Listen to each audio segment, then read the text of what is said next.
posibilidad, ng tagumpay o kabiguan, ng ligaya o lungkot.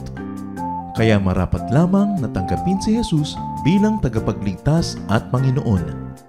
At matapos yun ay panariwain ang katapatan at paglapit sa Kanya bawat araw o day by day. Ang day by day ay naglalayong umalalay sa pang-araw-araw na pamumuhay. Narito po si Kuya Ed Lapis sa mensaheng pinamagatang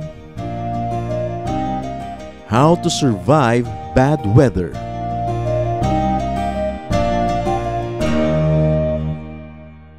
Ating pag-aaral ngayon, pinamagatan natin, How to Survive Bad Weather. Salamat Panginoon dahil kayo po ay Diyos ng lahat ng panahon, lahat ng uri ng klima, lahat ng uri ng weather. Salamat dahil kami ay binigyan nyo ng kalayaan para purihin ang iyong pangalan, magdala na aming mga handog sa inyo, magpasalamat at idalangin ang aming bayan. Nawa Panginoon ay malugod kayo sa aming pagtitipon-tipon at turuan niyo po kami. Palawakin niyo pa ang pagkaunawa namin sa inyong kahiwagaan, lalo kung paano kayo kumikilos sa kapaligiran, sa kalikasan na kayo rin ang lumikha. Forgive us our sins, cleanse us, and now teach us. We want you, Lord, to be our speaker, so we ask you to speak. Use your servant only as your instrument. Set us free, strengthen us, inspire us. Meanwhile, Father, we rest in your love, we rest in your peace, and we ask you, speak to us. In the name of your Son, Jesus, we pray with thanksgiving. How to survive bad weather. You want to survive bad weather? Unang-una, do not call it bad weather. Lahat ng weather ay likha ng Diyos. Tag-ulan, tag-init, magiang tagtuyot at tagbasa. Kaya maganda ang lahat ng panahon. Walang nililika ang Diyos sa pangit. Kung natin sabihin masama ang panahon, parang sinabi mong masama ang Diyos na lumikha ng panahon. Genesis 8:22, as long as the earth endures, seed time and harvest, cold and heat, summer and winter, day and night will never cease. So talagang kasama sa likha ng Diyos. Hindi daw mauubos, hindi matatapos ang pagpapalit-palit ng mga panahon, ng lamig at ng init, ng liwanag at ng dilim. Daniel 2:20-21. Praise be to the name of God forever and ever. Wisdom and power are His. He changes times and seasons. Desisyon yun ng lumikha na magkakaroon, nagpagpapalit-palit ng lahat ng mga klima. Psalm 24:1, the earth is the Lord's and everything in it, the world and all who live in it. So walang pangit na nilikha ang Diyos. Kahit kuryente, kahit kidlat, kahit lava, kahit lahar, lahat yan merong saysay. Meron lang sikreto para maging talagang maganda para sa personal na buhay mo ang mga bagay na ito. Kaya kahit bagyo o baha, remember that ancient Egypt was nourished by the annual flooding of the Nile. And because of the annual flooding of the Nile, Egypt was able to develop and sustain a great civilization. Hindi nila minasama ang baha. Wala silang idinadalangin, kundi dumating yung baha. Kasi pagdating ng baha, dala-dala niya yung matabang lupa na naaanod mula sa malalayong mga bundok. Dala-dala niya ang tubig na naiipon para siyang pandilig sa mga bukid ng mahabang panahon. Hindi masama ang baha. Psalm 135 verse 7, He makes clouds rise from the ends of the earth. He sends lightning with the rain and brings out the wind from His storehouses. Sa pagpapalit-palit ng panahon, nare-recycle ang lahat, lumilinis ang mga bagay-bagay, lalo sa water cycle, and even during a thunderstorm, the atmosphere is recharged with electrons. Kaya may water cycle. Lahat nire-recycle. Mula naman nung nilikha ng Diyos, ang sangdaigdigan at ang sangsinukob, wala siyang idinagdag o binawas na nakalagay na doon nung simula. Recycle lang ng recycle. Ang recycling ng tubig at ang lahat ng elements ay design ng may likha. Ecclesiastes 3:1, there is a time for everything and a season for every activity under the heavens. Therefore, weather is good, no matter what form it takes. For you to survive what you might call a bad weather, first change your attitude towards the weather. And you will not only survive it, but also you will enjoy it. Begin by calling it more respectfully. Pwede natin masabihin na maulan ang panahon, hindi yung masama ang panahon. Hindi yung masungit ang panahon, pwede masabihin mahangin ang panahon. Pero panahon na masungit. So parang negative agad yung attitude mo, paano ka mabe-bless? Kahit naman ayaw mo o gusto, nandun yung panahon na yan. Respect the weather. Yun naman ang batas ng nilikha ng Diyos, ng sang nilikha, respect. Respeto mo lahat. Respeto mo yung kuryente, huwag mong hipuin nang hindi ka mamatay. Or huwag kang tumungtong sa tubig na maaaring merong talop na kuryente. Kaya ka naman namamatay Pang-energy naman yun hindi pang patay. Kaya lang, nalalagay ka kuminsan sa maling lugar. Bad lang ang effect pag mali ang timing o placement ng tao. Halimbawa, babaha. Nagiging bad weather yan pag nakakalat ka sa dadaanan ng tubig o ng baha. Maaanod ka. Matthew 7:26-27, a foolish man builds his house on sand. The rain came down, the streams rose, and the winds blew and beat against that house, and it fell with a great crash. Hindi naman tayo kailangan lumayo na sa Biblia mismo, sa mga turo ng Panginoon. Binibigyan na tayo ng turo how to build a house. So pag sinasabi mong it's a sin, for instance, to kill someone because you're breaking God's law, now here is Jesus' law about building houses. Might you also be able to call sin pag nagtayo ka ng bahay sa dadaanan ng baha? Kasi hindi mo ginagalang yung law, natural law. May religious law, merong moral law, merong natural law. Locate correctly. Hindi naman pinroblema ng mga ninuno natin yung mga baha na yan kasi nung araw wala mga bahay sa tabi ng ilog. At lagi nga natin binabanggit, may bahay man nun, matataas ang silong, may mga halige, bumahaman, dumadalang yung tubig. Kasi dadaan lang naman yun Kaya naman nagtatagal lang ngayon, walang madaanan kasi tinayuan na ng bahay lahat, tinambakan ng mga ilog, ginarangan ng mga drainage. Kaya ang tagal-tagal tuloy ng tubig. Nagmumukha tuloy bad yung flood. Ang actually merong bad planning ang mga tao or walang planning. Pag nasa labas ka halimbawa ng silungan, nasa labas ka ng tahanan sa oras ng bagyo at ulan at baha, magmumukha ngang bad yung weather. Kasi mababasa ka, pwede kang mapahamak. Luke 12:54, he said to the crowd, meaning the Lord, when you see a cloud rising in the west, immediately you say, it's going to rain. And it does. Ibig sabihin, may babala naman yung weather kung anong balak niyang gawin para makasilong ka. May general babala, tag-ulan, so huwag ka na magplano masyado ng mga outing, mga picnic, lalo mga kasalan na outdoor, kasi may babala Tapos magbumukhang bad weather dahil it rained on your wedding day. Pinili mo kasi tag-ulan. So, sinong may kasalanan nun? Dapat sumilong na agad kung ayaw mo mabasa. Respect time. Observe good timing. Jeremiah 8:7, even the stork in the sky knows her appointed seasons, and the dove, the swift, and the thrush observe the time of their migration. Migration of birds and fish for warmth, even for breeding. Alam ng mga salmon kung kailan sila babalik upstream, kung saan sila ipinanganak. Imagine nyo kung saan ipinanganak yung mga napisa yung itlog ng salmon na yan at naging salmon siya. Nakarating siya sa dagat, ang layo-layo nang nararating, pero pag magbibreed, bumabalik. Alam niyang balikan. Ang mga ibon, alam nila pag malapit ng lumamig, sama-sama, kawan-kawan, lumilipad sila across vast bodies of water to go to a warmer place. Mabuti pa yung mga hayop, hindi sila masyadong nalayo sa pakikiramdam at pakikisama sa nature. Yung mga tao naman ginagawa nila, they conquer nature. How can you? Or they defy nature. Many animals hibernate during winter. Dahil siyempre kulang ang pagkain at ang ginaw-ginaw, mapapahamak lang sila sa labas. So, Huhukay sila ng mga lungga sa ilalim ng lupa where the temperature more or less remains warm and constant. May mga yelo naman nasa ibabaw. And then they sleep the winter away. So they don't need a lot of energy because they don't have a lot of food and they are warm.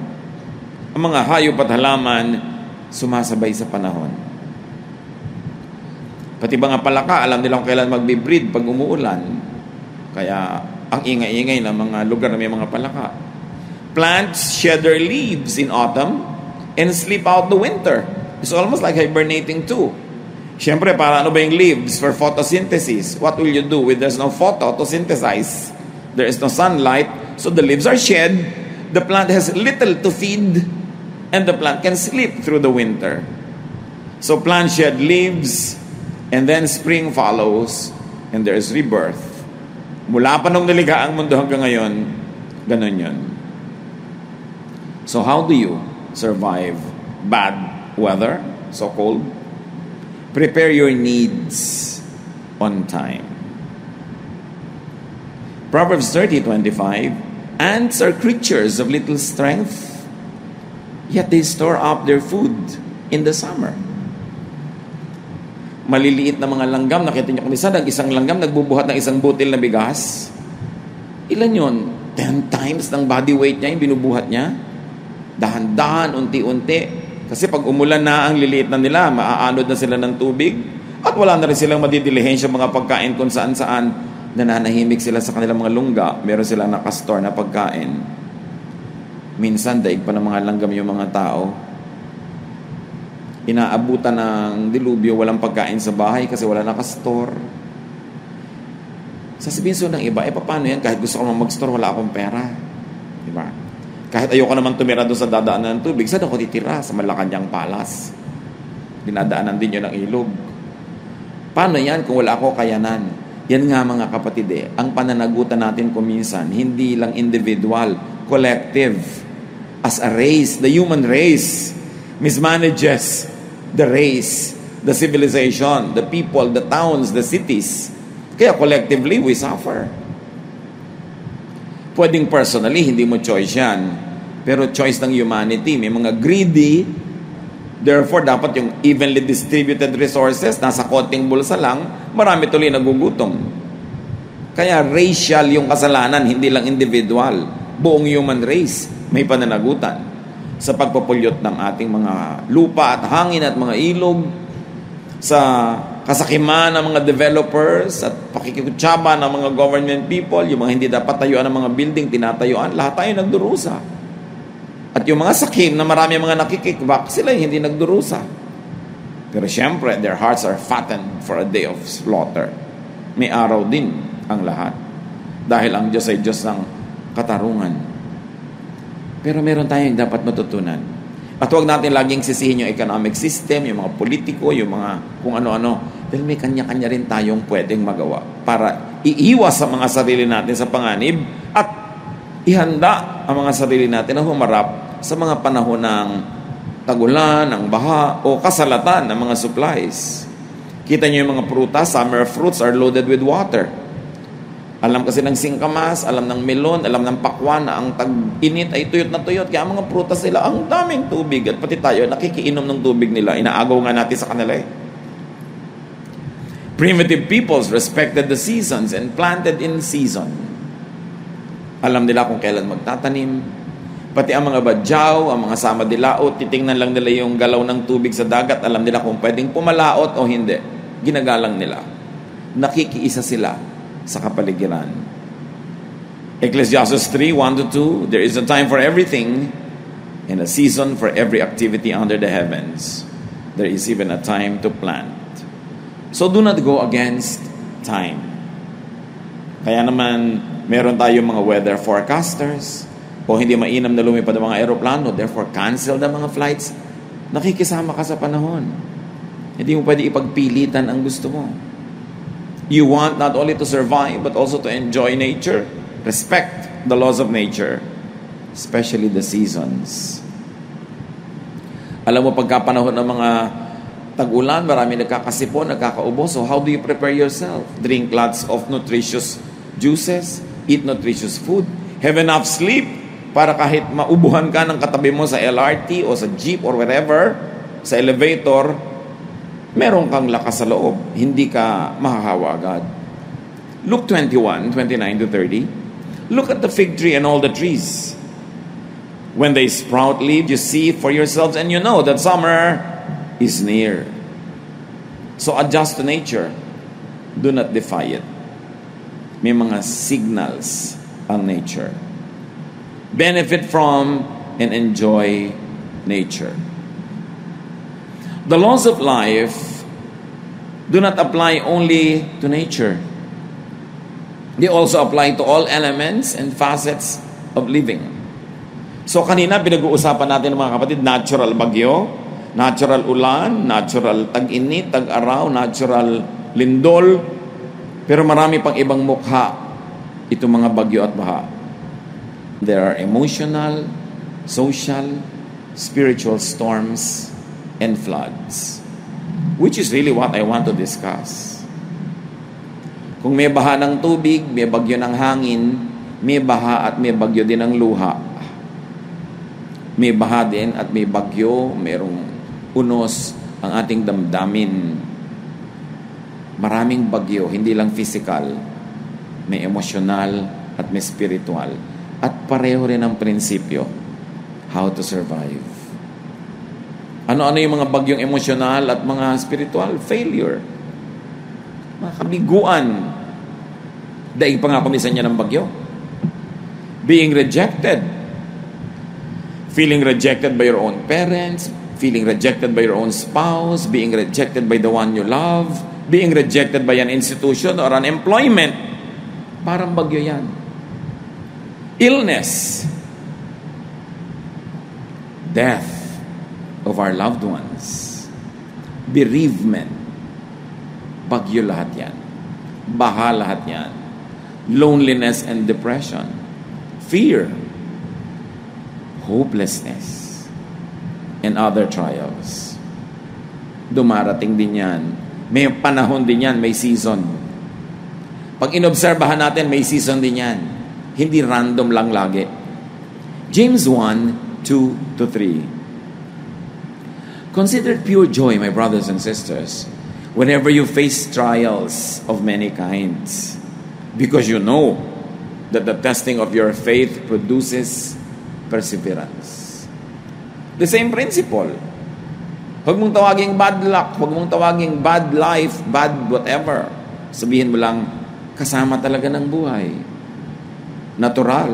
Pag nagkikita kayo, mayroong paghihiwalay. Natural, may ipinapanganak, may mamamatay. May mga panahon ng kasaganaan at may panahon ng kasalatan. Kuminsan parang walang reason, pero may unseen reason siya.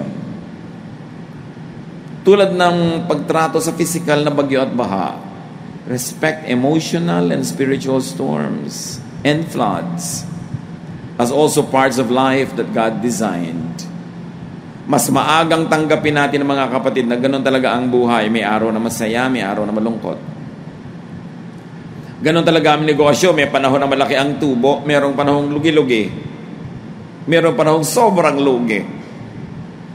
Ganun talaga ang pag-ibig. Kuminsan ang saya, kuminsan ang lungkot. Ganun talaga. Lahat ng nagaganap, hindi nagaganap ng walang permiso ng Diyos.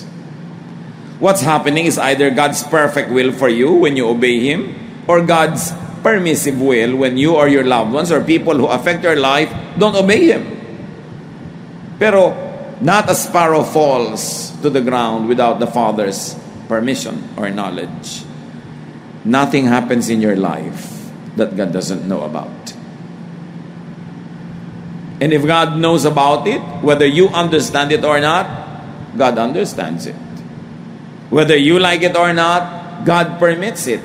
So there must be something good in it. Although apparently and superficially, what is good about it doesn't always easily show.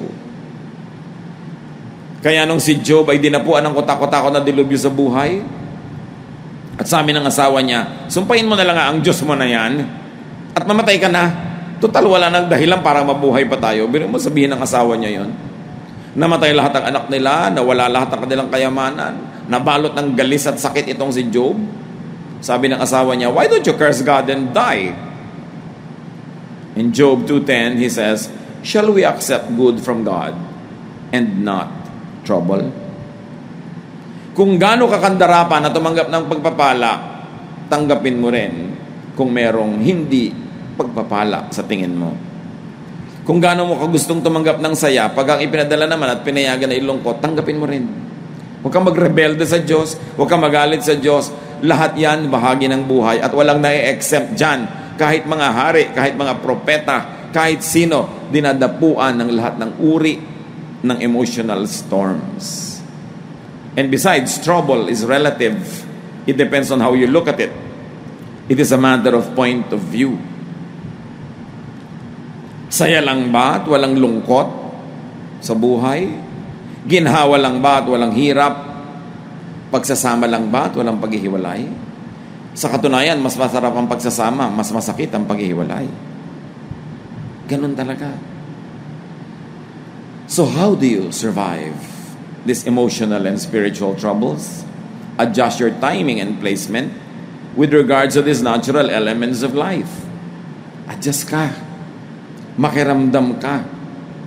Job 37:6-8, God says to the snow, "Fall on the earth, and to the rain shower, be a mighty downpour, so that everyone he has made may know his work.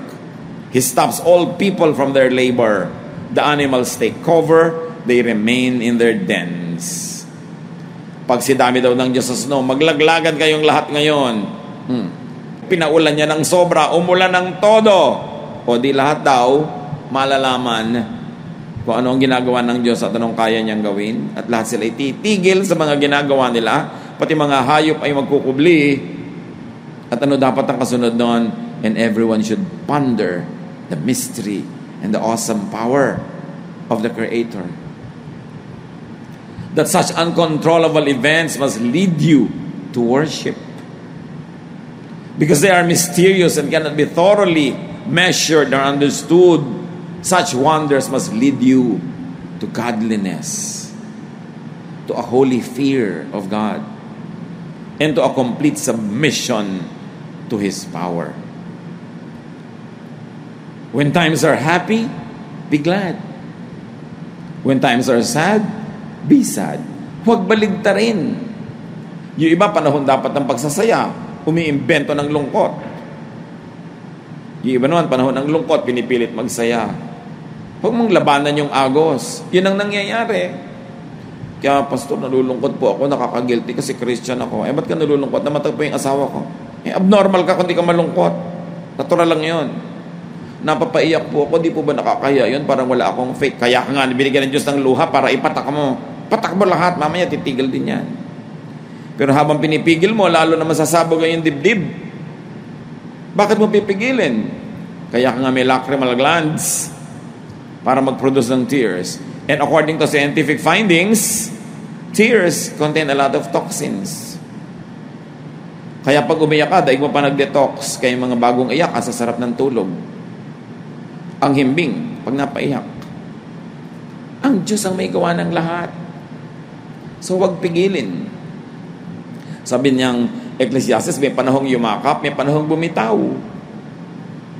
So yumakap ka kung gusto mo. Kung gusto ka rin yakapin, kung ikaw lang may gustong yumakap, yakapin mo yung haligi. Kung gusto rin niya, di makipagyakapan ka. Ba't mo pinipigil? May panahon daw tumawa, may panahong malungkot, may panahong sumayaw, may panahong magluksa. Kung sabi lang ride ka lang. Sumabay ka lang sa agos, huwag mong labanan. Ganun ang buhay At tandaan mo, God is God above the storm and over the flood. Yung hindi mo makayang storm, Diyos lang naman ang nagpalaglag nun Isipin ninyo, isang buwang ulan, pinalaglag ng Diyos sa isang araw? Kaya niya. Paano ko isang taong ulan, pinalaglag ng isang araw? Lalo ka mag-worship. Huwag ka magreklamo, huwag ka magalit. Anong laban mo doon? Mag-worship ka? Sundin mo ang kanyang kalooban, surrender to God's will, and honor Him. And pray that you might be spared. Psalm 107 verse 29, He stilled the storm to a whisper. The waves of the sea were hushed. Hindi ba lahat ng mga sinasabi sa Psalm ginawa ni Jesus? Ang lakas ng hangin, lakas ng bagyo, sinaway lang niya, tumahimik bigla. Ang maganda nun, God can still you also. Kung ang bagyo, ang hangin, ang alon na patatahimik, ano man ang bagyo mo sa loob ng dibdib mo ngayon, kapatid, kaya rin niyang patahimikin ng Diyos. Kaya sa Diyos ka lumapit. Sa Diyos ka umasa. Ang Diyos ang bigyan mo ng kaluguran. Mas madali naman payapain ang loob mo kaysa isang buong dagat. But nothing is too great for God to do. Kung minsan ang nakikita lang natin yung physical na storm mas mahihirap yung storm sa loob. Walang kwenta yung hirap ng katawan, ang mahirap, hirap ng loob.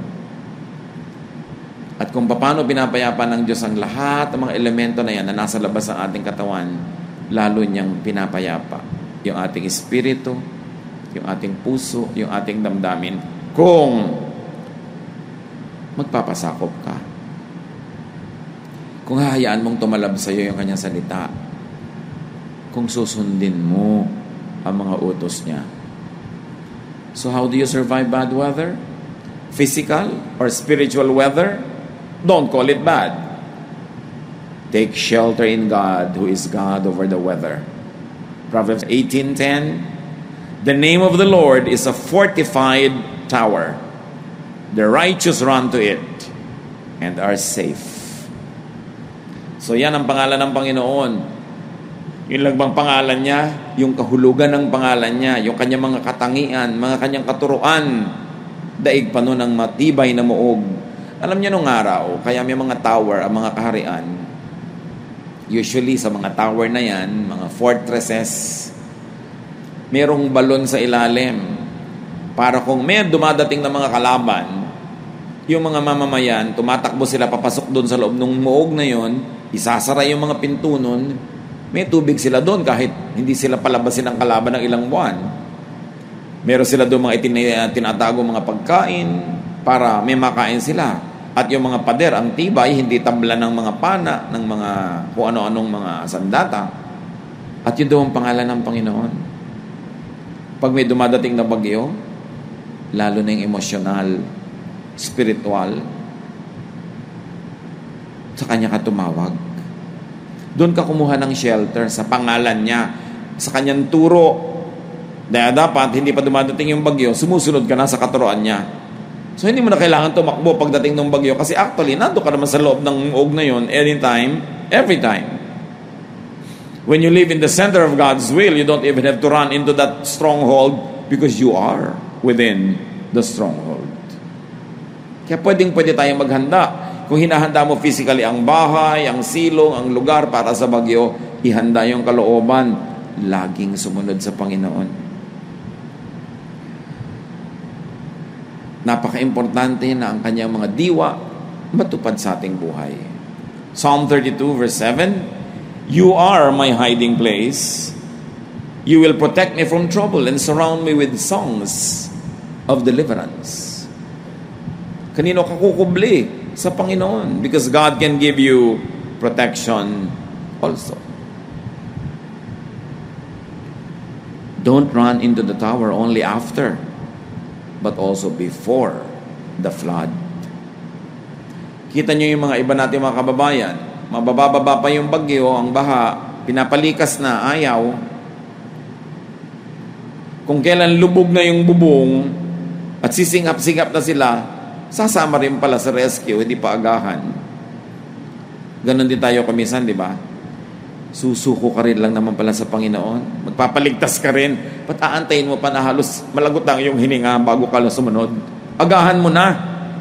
Bakit aantayin mo pa na grabe na ang kalagayan mo bago ka matauhan at sumunod sa Diyos? Agahan mo na.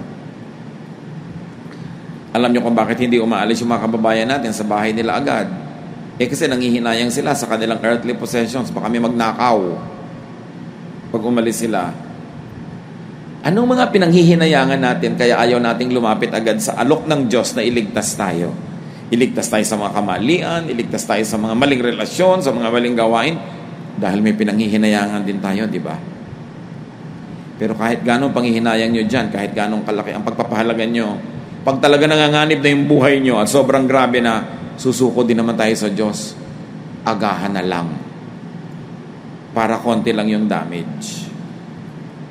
Remember, timing and placement can keep you safe. Lumugar. Know God. Follow God. Rely on God. Psalm 46, 1-3. God is our refuge and strength, an ever-present help in trouble. Therefore, we will not fear, though the earth give way and the mountains fall into the heart of the sea, though its waters roar and foam and the mountains quake with their surging. So God is our refuge and our strength. Sino ang malakas? Sino ang secure? Yung maganda ang relasyon sa Panginoon. Kahit maapektuhan ka ng physical flood, maapektuhan ang yung mga physical belongings, pero ang mahalaga yung emotional and spiritual life mo intact with the Lord. Isaiah 25:4, you have been a refuge for the poor, a refuge for the needy in their distress, a shelter from the storm and a shade from the heat. For the breath of the ruthless is like a storm driving against the wall and like the heat of the desert. Maraming sumasalakay sa ating kapayapaan, sa ating katahimikan, and the Lord, the name of the Lord, is our strong tower. So take comfort in ease and rest. In times of hardship and trouble, take comfort in the kingdom of God within you. Sa mga karaniwang araw, pwede tayong sumilong sa mga physical na silungan, mga bubong, mga shelter, mga bahay, savings, money, friends, human connections. Pwede tayong sumilong dyan. Pero sa sobrang matitinding mga bagyo, lalo yung emosyonal, na ikaw lang ang mag-isang inangat-ngat nung nararamdaman mo, kahit mahal ka ng mga nasa paligid, hindi nila nararamdaman, hindi nila maunawa, hindi nila maarok. Arok yun ang Diyos. Alam yun ang Diyos. Because the kingdom of God is within you. Kaya ang dapat natin talagang i-develop is that this kingdom within us is ruled by the King of Kings and not by someone else. I-develop natin ang relasyon natin sa Diyos. Ano man ang dumating na bagyo, physical or emotional or spiritual, He is our strong tower. Ama namin sa langit,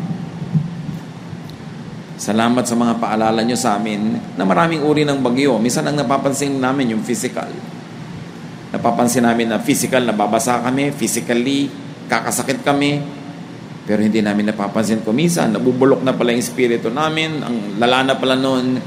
Turuan mo kami, Lord, to be conscious of all these dangers, physical and spiritual. And just the same, to run to our strong tower, who is your Son, Jesus. Pagbulay-bulayan natin mga kapatid sa ilang saglit ng katahimikan ko, anong kahulugan nito sa ating buhay? Ano-ano ang mga storm ninyo? Isa pa rin ang sagot, ang Panginoon. Lord, in silence, teach us how to protect ourselves from the storms, from the so-called bad weathers of life.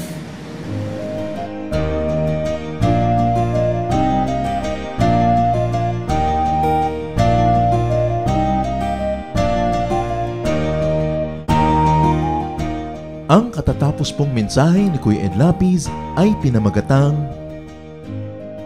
How to Survive Bad Weather.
Diyos na di buhay, ang Diyos na di buhay, ang Diyos natin ay buhay, magpakailanpaman. Ang Diyos na di buhay, ang Diyos na di buhay, ang Diyos natin ay buhay, magpakailanpaman.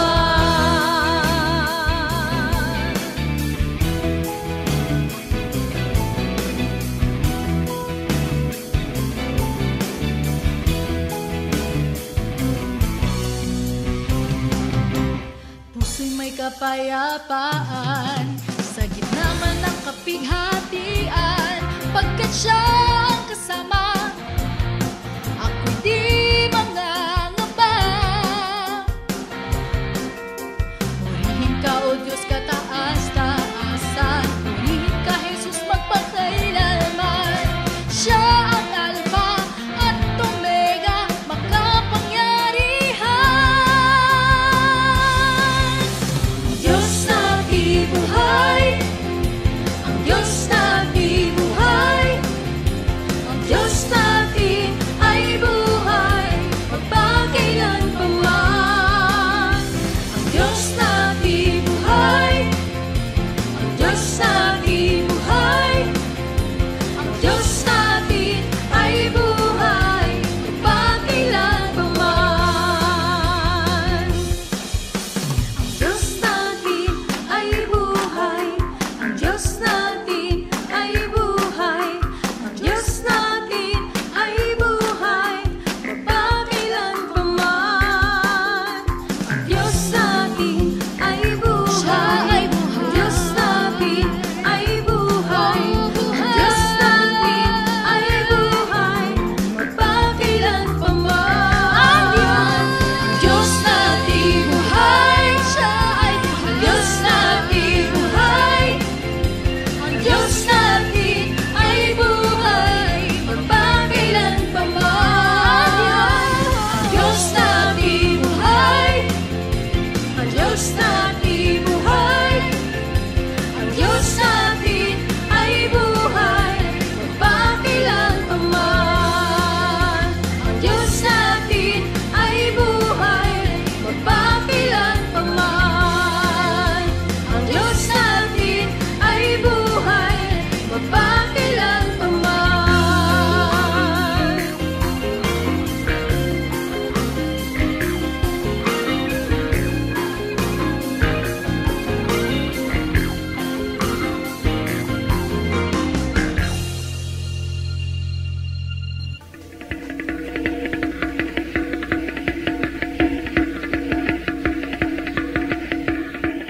Maraming kasaysayan ang musika ng ating bayan at pawang lahat yon ay mga hiyas ng ating lahi.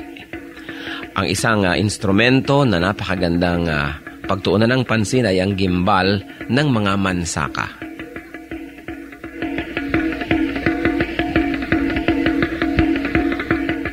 Ang gimbal ay isang magkabilaang tambol na matatagpuan sa hilaga at silangang bahagi ng Davao sa grupo ng mga mansaka. 28 sentimetro ang taas nito, humigit kumulang, at 21 sentimetro ang bilog, humigit kumulang. Yari ang gimbal sa isang katawan ng punong kahoy at ang magkabilang dulo ay tinapala ng pinatuyong balat ng usa. Ito ay hinahampas ng isang manipis na patpat habang isang kamay ay tumatapik-tapik sa kabilang tambol sa kabilang dulo ng instrumento.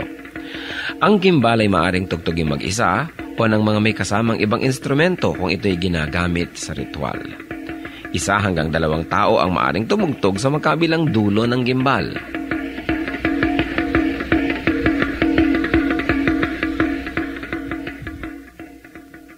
Kadalasan, ang gimbal ay tinutugtog bilang saliw sa sayaw na ang karaniway kung ano-ano ang pangalan ng tugtugin ay siya ring pangalan ng sayaw. Kung ano ang tawag sa instrumentong ginagamit ay nagiging tawag din sa sayaw mismo. Kung minsan ang gimbal naman ay tinutugtog sa paglalarawan ng kalikasan, halimbawa ang mabilis na pag-agos ng tubig sa batis.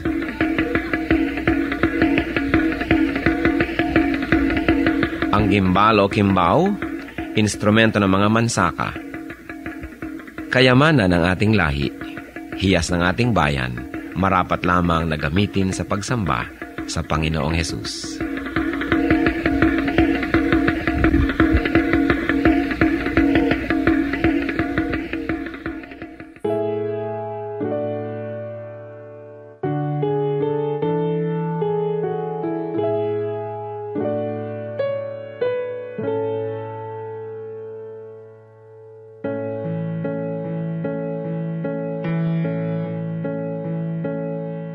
Kung aking marinig, banayad mong tinig, paligid may dilim, sa pag-asa'y hitik. At kung sa panahon ba ng kasiyahan, walang pagkalimot, dalay pasalamat.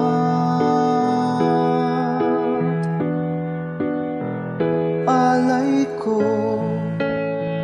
ay papuri, damhin mo pagsamba, ang pag-ibig mo sa'kin walang hanggan.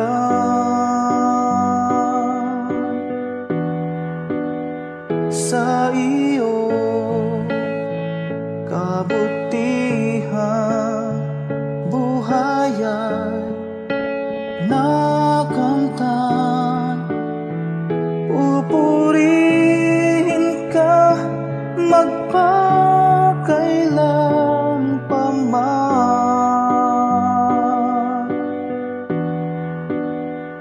aking Diyos.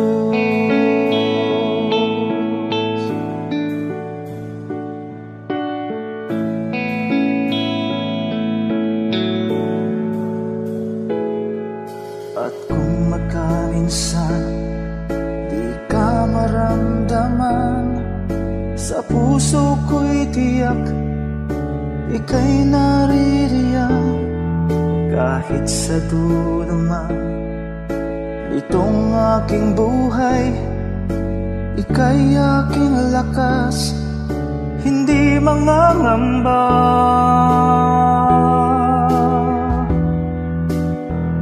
Alay ko ay papuri, damhin mo pagsamba, ang pag-ibig mo sa'kin walang hanggan.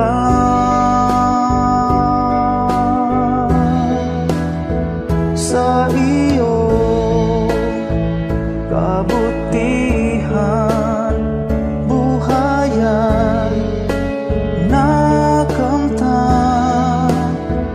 Pupurihin ka magpakailan pa man,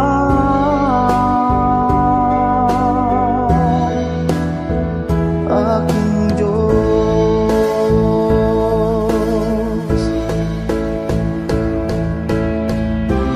Bawat yugto sa aking buhay,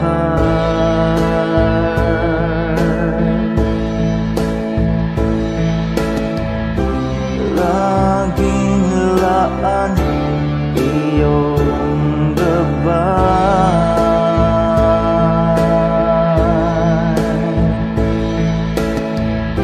Sa piling mo may tagumpay.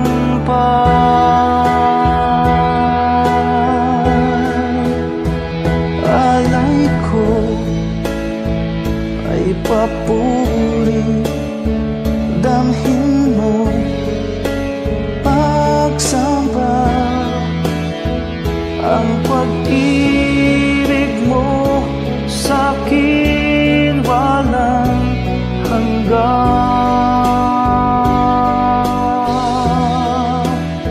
Sa iyo kabutihan, buhay ay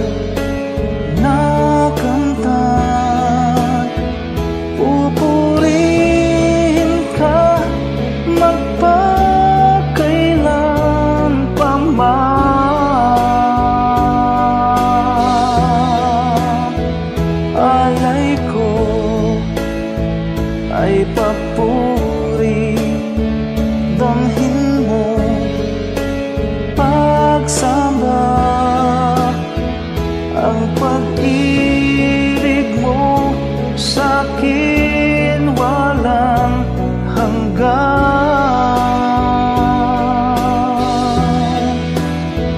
Sa iyong kabutihan buhay ay nakamtan. Pupurihin ka magpakailan pa man,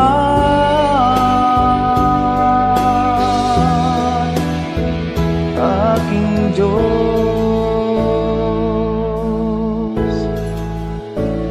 aking Diyos,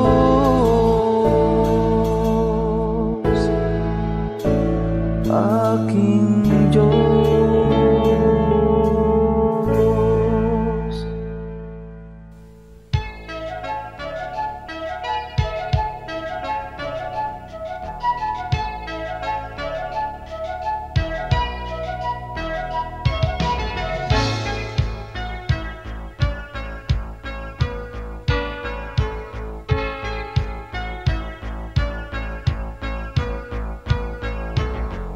Ang nais mo'y kakalakan, kay Jesus matatagpuan.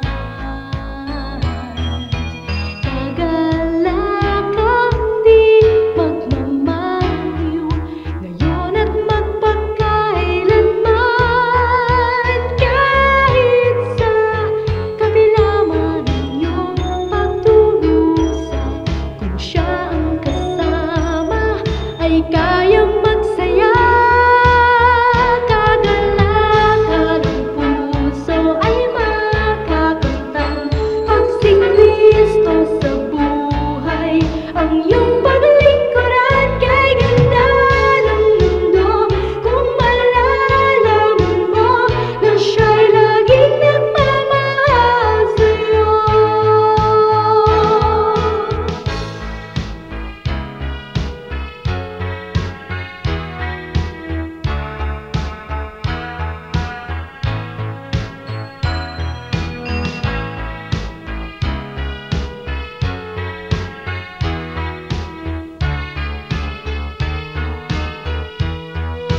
Kahit sa kabila man ang iyong pagdurusa, kung siya ang kasama ay kayang magsaya.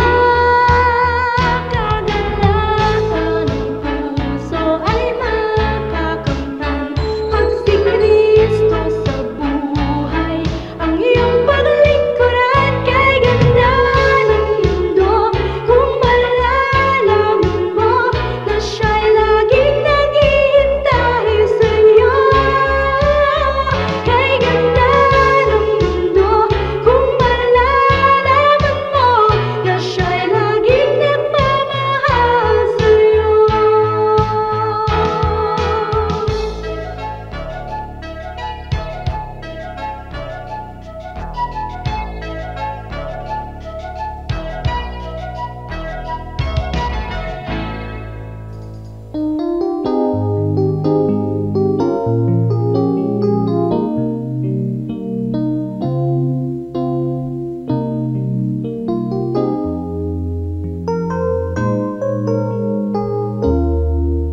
Nang ang buhay ko nooy laging nangangamba,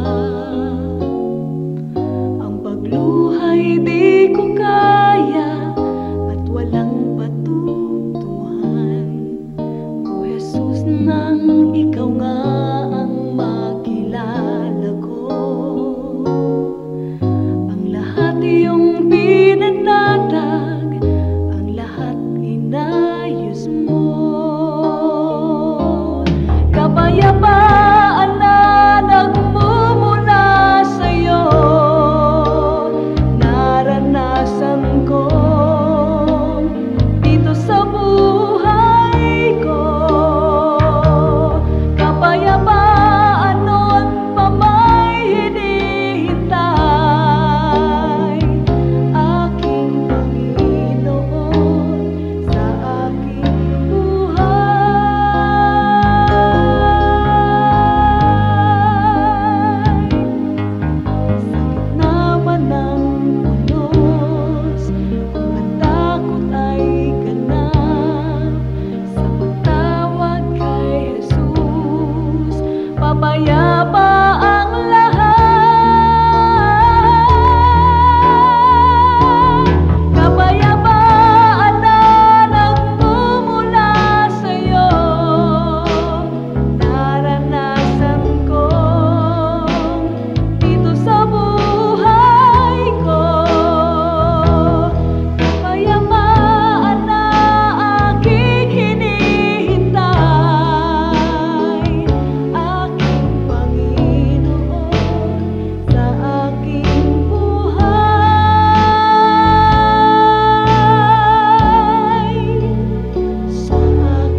Bakit mahilig tayo sa Last Supper as home decor?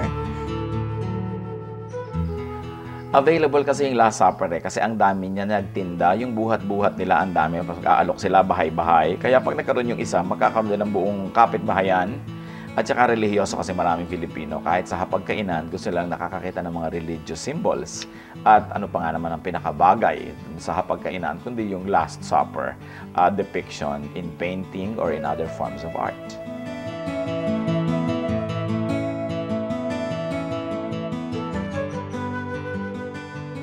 Sa inyo po, Panginoon, lapat itong aking loob na sumilong at pasakop, makisuno at sumukob.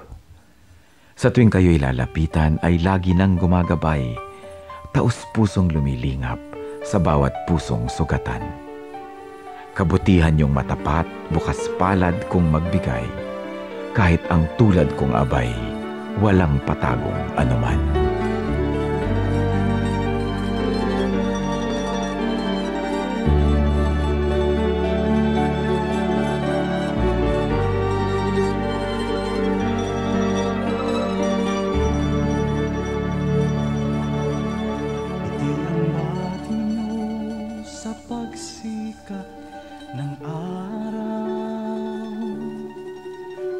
Sa karilagan ng takip silim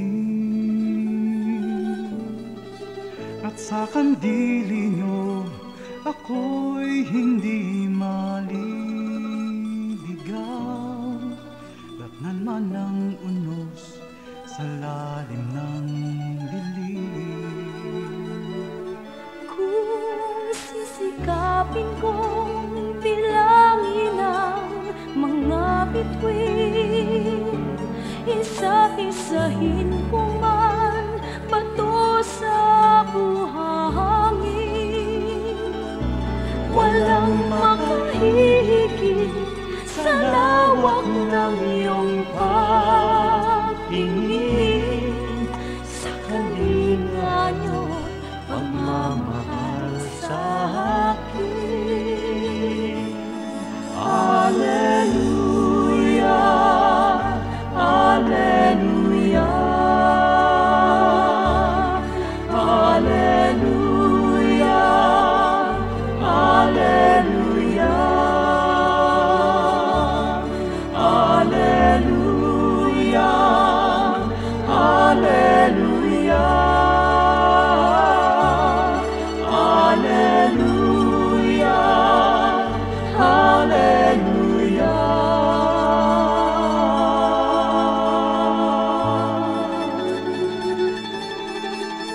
Ang aming nais ko'y purihin ka sa magdamag, makasama ka maging sa pighati. Ako'y nagagalak sa kaligtasan niyo't habag, pagkat paglapit ko, ngiti ang iyong bati. Alleluia, Alleluia,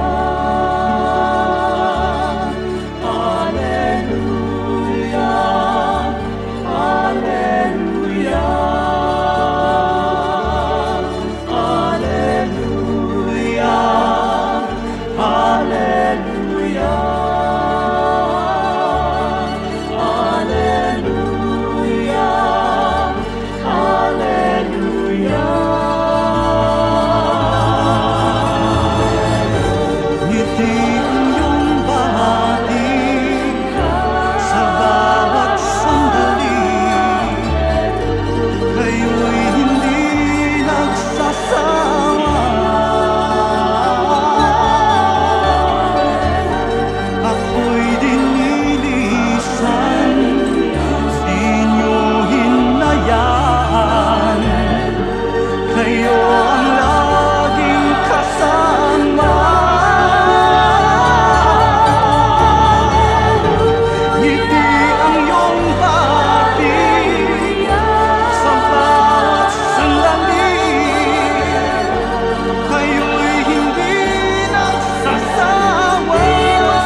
Oras na po para pansamantalang magpaalam ang programang Day by Day. Tayo po'y magsama-sama tuwing ika-6 hanggang ika-7 ng umaga, araw-araw. Magandang umaga po at mabuhay ang Panginoong Hesus!